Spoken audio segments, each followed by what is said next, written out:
speak about Saint Mary, she's never understood in the Orthodox Church as the great exception. She's always seen as the great example, always.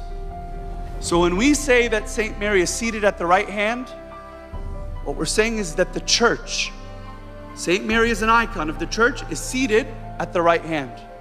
When we say that Saint Mary has received the heavenly inheritance, we say that the church, by extension, also receives the heavenly inheritance.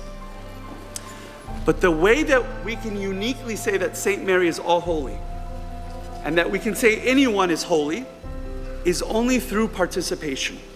Only by participating in the life of Christ himself, by living a life of communion with God, which is different, by the way, than just receiving communion.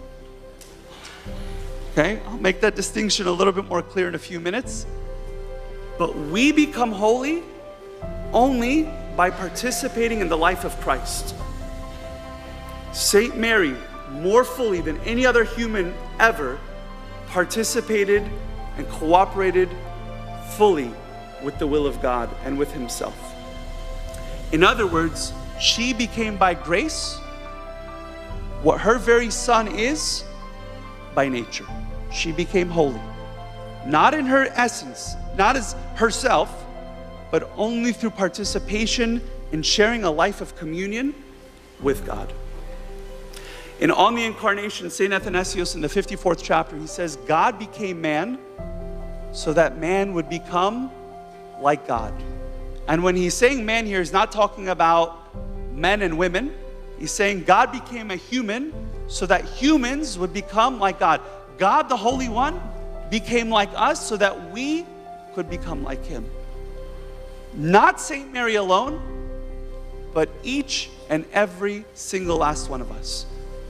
And that's the reason we come together for these 2 weeks, not to just simply praise Saint Mary, but to say we come to learn from your example.